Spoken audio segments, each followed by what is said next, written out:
Je suis ravi de vous accueillir sur ce stand d'Arva. Je suis Anthony Char, directeur marketing de Darva. J'espère que vous êtes bien installés. Avant de rentrer dans le vif du sujet, un point important pour nous qui est de mettre en valeur l'ensemble de nos partenaires éditeurs qui intègrent nos standards et qui sont essentiels pour permettre à nos différents prestataires de travailler avec nos plateformes. N'hésitez pas à les rencontrer, ils sont dans ce hall ou dans d'autres halls. Ils ont un rôle essentiel par rapport à notre plateforme de gestion de sinistres. Débutons maintenant et rentrons dans le vif du sujet. Sur cette keynote, nommée 2 expertises pour mesurer l'empreinte carbone des sinistres. Pour cela, je vais avoir le plaisir d'accueillir Laetitia de la société Greenly. Laetitia, je te remercie de te joindre à nous. Merci et je te laisse te présenter. Bonjour à tous, ravie de vous rencontrer. Je m'appelle Laetitia Carl, je suis la directrice générale de Greenly. Greenly, notre mission, c'est de démocratiser l'accès à la mesure carbone. On va aider des entreprises de toute taille à mesurer et réduire leurs émissions. Donc, on est une plateforme tout en un pour mesurer et réduire les émissions de son entreprise, mais aussi le reporter dans des cadres ESG de corporate reporting. Et enfin, faire des analyses de cycle de vie. Donc l'analyse de cycle de vie, c'est l'empreinte carbone d'un produit ou d'un service. Et c'est exactement ce dont on va parler aujourd'hui avec Darva. Donc on est certifié par l'AFNOR, l'association de bilan carbone. On accompagne des entreprises sur leur soumission SBTi, CDP, et on est certifié ISO 27001. Chez Greenly, on a une approche très verticalisée et on est assez spécialiste du secteur automobile et de l'assurance, avec un certain nombre de clients reconnus dans le secteur. On a commencé au tout début avec Forvia. Aujourd'hui, on en cite quelques-uns sur cette slide. Et en termes d'assurance aussi, on a des grosses entreprises d'assurance comme le Crédit Agricole, AXA, Generali, Guardian Life, mais aussi des banques comme HSBC ou BNP Paribas. Donc Greenly, aujourd'hui, c'est 3500 clients dans 50 pays, avec 200 salariés. On gère 250 millions de tonnes de CO2 qu'on va réduire. Et on a passé 100% de nos audits carbone. Merci Laetitia. Donc on le voit, vous êtes avant tout des spécialistes de la mesure de l'empreinte carbone, bien au-delà de l'univers de l'assurance. Néanmoins, on retrouve parmi vos clients un certain nombre de clients, voire même d'associés que Darva connaît bien, notamment des sociétés d'assurance comme AXA ou Generali, avec lesquels vous avez travaillé bien avant ce sujet de la mesure de l'empreinte carbone dans le cadre des sinistres. Voilà, donc sur les assurances, il y a le sujet des émissions financées, le sujet des émissions assurées, le sujet des émissions du fonctionnement de l'entreprise aussi. Donc on accompagne ces énormes entreprises sur beaucoup d'aspects de leur gestion carbone. C'est ce qui est bien avec Greenly, c'est qu'on peut l'utiliser pour tous les services carbone dont on peut avoir besoin. Effectivement, et c'était important pour nous de travailler avec un partenaire qui prend un peu de hauteur par rapport à tous ces sujets. Un mot rapide sur Darva. Donc Darva, c'est un créateur de plateformes de gestion de sinistres qui va permettre, à travers ces plateformes, de mettre en relation un nombre conséquent d'assureurs, on le voit, plus de 170 assureurs et courtiers, avec l'ensemble de leurs prestataires, que ce soit des réparateurs, des réseaux, des experts, des recycleurs, des réseaux de vitrage. Tout cela avec tout l'écosystème d'éditeurs que j'ai mis en évidence précédemment et qui est essentiel finalement pour permettre à cette plateforme d'exister et de fluidifier tous ces échanges. Et puis, à travers tout cet écosystème, il y a énormément de flux, vous pouvez le constater, plus de 4,2 millions de flux sinistres hors bris de glace et plus d'1,6 million de dossiers bris de glace. Et ces flux ils sont essentiels car pour pouvoir mesurer cette empreinte carbone, il faut de la data. Et de la data, Darva en a beaucoup. Rentrons maintenant dans le vif du sujet et cette fameuse CSRD dont tout le monde parle. Laetitia, cette CSRD, elle est arrivée par l'Europe, avec une Europe qui s'est quelque part emparée de ce sujet avec une mission très précise. Tout est dit quasiment sur ce slide, mais j'aimerais néanmoins que tu nous le décryptes dans le cadre de l'assurance et comment cela se traduit en termes d'obligations notamment. Alors en effet, la mission de l'Europe, c'est de respecter les accords de Paris. Donc ils ont mis en place le Green Deal, parmi lequel le dispositif de la CSRD qui va viser à plus de transparence sur les mesures prises par les entreprises en termes de durabilité. Et donc parmi ces mesures, donc c'est tout un volet environnemental, social et gouvernance, mais parmi ces mesures, il y a en effet les émissions de bilan carbone qui vont être obligatoires pour toutes les entreprises soumises à la CSRD. Et ça va concerner beaucoup plus d'entreprises que celles directement soumises, parce qu'il y a quelque chose de transitif dans les émissions carbone, et les émissions de mes fournisseurs sont mes émissions.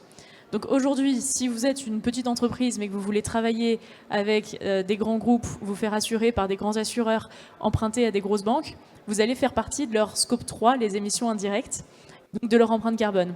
Donc aujourd'hui, en fait, ça va être beaucoup plus important pour toutes les entreprises de mesurer et réduire leurs émissions parce qu'ils vont s'inscrire dans la chaîne de valeur d'autres entreprises qui sont soumises à des obligations réglementaires. Merci Laetitia pour ces précisions. Après avoir posé ce contexte réglementaire, rentrons un petit peu plus au cœur du réacteur. Donc vous l'avez compris, Darva a noué un partenariat avec Greenly afin d'outiller finalement cette mesure. Vous avez sur ce schéma un bref schéma qui résume tout finalement. On part des rapports d'expertise. Sur la base de ces rapports d'expertise, on va ensuite créer une base de données normalisée qui va permettre ensuite de solliciter un moteur de calcul d'empreinte CO2 qui va permettre de donner des résultats et donner cette fameuse empreinte carbone. Ensuite, une fois qu'on a obtenu cette empreinte, ce calcul, on va pouvoir la visualiser à travers l'outil Décision Darva, dont vous pourrez visualiser un certain nombre d'écrans tout à l'heure. Alors Laetitia, cette mise en œuvre, elle n'est pas banale pour vous, puisque traditionnellement, Greenly est plutôt une approche SaaS.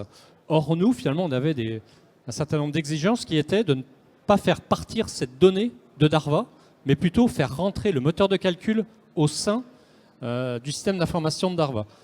Ça, c'est quelque chose qui n'est pas habituel pour vous, et vous avez su répondre finalement à cette exigence que nous avions. En effet, donc la protection des données de nos clients, elle est primordiale, et que ce soit en on-premise ou en SaaS, on fait toujours attention à ça. On est certifié ISO 27001, on travaille avec des entreprises qui sont très exigeantes là-dessus, donc ça n'a jamais été un problème. Par contre, c'est vrai que d'habitude, on travaille plutôt en modèle cloud et on n'a pas l'habitude de s'intégrer dans les environnements de nos clients, c'est plutôt l'inverse. Mais on a aussi une flexibilité qui nous permet de pouvoir le faire. Donc c'est ce qu'on a fait avec vous. Pour la première fois, on a fait l'exception de faire un déploiement on-premise pour le bien de notre partenariat et pour avancer ensemble. Alors, cette exception, elle a été appréciée, je peux vous le dire, et elle a été appréciée par Darva, mais elle a été appréciée également par nos clients, je crois, qui sont très attachés à cette souveraineté de la donnée et le fait qu'elle ne parte pas finalement dans des méandres de systèmes d'information inconnus. On vient finalement de parler de la CSRD, on vient de parler un tout petit peu d'architecture pour voir comment se positionne finalement ce moteur de calcul. Maintenant, il est temps de rentrer dans le vif du sujet et de savoir finalement ce qu'on calcule. Et comment on calcule. Donc cette méthode, on a retenu une méthode et on a travaillé pour vous entre nos équipes qui connaissent ces données, les équipes Greenly qui maîtrisent la manière finalement de les transformer en empreinte carbone, et puis on a impliqué un certain nombre de partenaires, dont la FRCI, dont Alain Custet, qui est le président, nous fait le plaisir d'être présent parmi nous. Est-ce que tu peux, Laetitia, nous décrire de manière un peu très synthétique les trois grands piliers de cette mesure? Oui, alors tout d'abord, il y a la question de la main-d'œuvre, donc en fait la durée de la réparation. Parce que dans un atelier, quand il y a une réparation, l'empreinte carbone de l'atelier sur l'année, c'est sa consommation énergétique et les habitudes de la main-d'œuvre. Donc comment ils vont au travail, comment ils se nourrissent, etc. Donc la durée de la réparation, en fait, va servir de clé de répartition des émissions de l'atelier sur chaque réparation. Si une réparation prend 1 an, elle prendra les émissions annuelles de l'atelier. Si elle prend 1 jour, ce sera un 365e. Donc voilà, donc la durée de la réparation, donc la main-d'œuvre et l'énergie de l'atelier utilisée, ça va être la première chose qu'on va regarder. Ensuite, il y a la partie peinture. Donc chaque réparation, il y a une peinture. La surface de peinture va avoir un impact sur les émissions parce que quantité de peinture utilisée, machine utilisée pour la peinture et encore une fois, main-d'œuvre pour la peinture. Donc on va regarder la surface de peinture utilisée. Et enfin, sur la pièce elle-même, il va y avoir la question de est-ce qu'on a remplacé la pièce ou est-ce qu'on l'a réparée ? Quelle est la durée de vie de la pièce, comment elle a été constituée, et on va faire une analyse de cycle de vie entière de la pièce, à savoir quelles ont été les émissions carbone nécessaires à l'extraction des matériaux, la production de cette pièce, l'utilisation de cette pièce, jusqu'à la fin de vie de la pièce, divisée par du coup la durée de vie de la pièce globale. Donc ça, c'est les 3 piliers sur lesquels on a basé notre analyse pour pouvoir donner rapidement, sur la base de vos données disponibles, l'empreinte carbone de la réparation. C'est très clair. Merci. Maintenant, vous devez être impatient finalement de vous dire, mais comment on visualise finalement toutes ces données ? On les visualise ainsi. Alors, ce n'est qu'un exemple. N'en tirez pas de conclusion active sur les données. Bien entendu, ce n'est qu'une représentation imagée avec un faible échantillon de données. Mais il était intéressant néanmoins de vous démontrer le potentiel de cette solution et de ce qu'on peut obtenir. Très rapidement, on est sur un exemple où on peut visualiser ici le nombre de dossiers, par exemple, et son évolution entre 2 années, 2023 et 2024. Alors, bien entendu, le nombre de dossiers augmente, l'empreinte CO2 augmente, c'est bien normal. Mais néanmoins, on constate que le coût CO2 par dossier diminue. Et donc ça, c'est important, puisque à travers ces métriques, on veut aussi observer comment la situation va évoluer dans le temps, au-delà le fait d'un instant T de simplement connaître une valeur. Et puis, bien entendu, la notion de PRE qui est essentielle, qui intervient avec une estimation par rapport à cette empreinte CO2. Ensuite, on visualise un certain nombre de métriques qui permettent de raffiner un petit peu cette analyse par type de véhicule, par type de poste d'émission. Tous ces éléments sont implémentés dans l'outil décision de Darva qui va permettre à tout moment d'appliquer des filtres, de cibler des modèles, des natures d'expertise, des genres de véhicules et des périodes. On découvre là toute la puissance de cet outil qui va permettre à chacun d'en avoir finalement la représentation qu'il souhaite. Ce type de représentation, je crois, Laetitia, ça ressemble un peu finalement à ce que vous proposez de manière plus globale dans votre plateforme. Est-ce que tu vois néanmoins peut-être des éléments que vous avez, que vous présentez à vos clients qui pourraient manquer à ce type de représentation et qui pourraient finalement être enrichis pour créer plus de valeur pour nos clients ? En effet, les émissions carbone, c'est un chiffre qui peut paraître un petit peu pas assez concret. Pour certains, on ne sait pas très vraiment ce que ça veut dire 138 kg de CO2. Ce qui va être important, c'est d'abord de savoir comment on s'améliore d'une année à l'autre.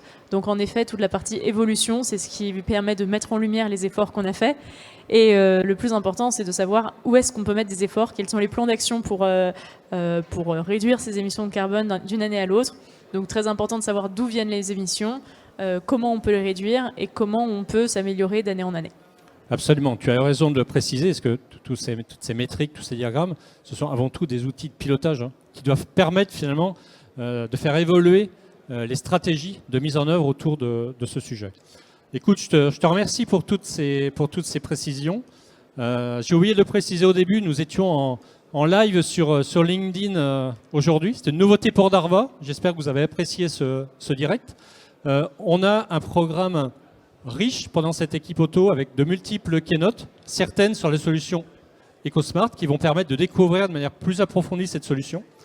Il me reste, Laetitia, te remercier vivement pour ton intervention et puis pour ta présence avec nous sur ce salon.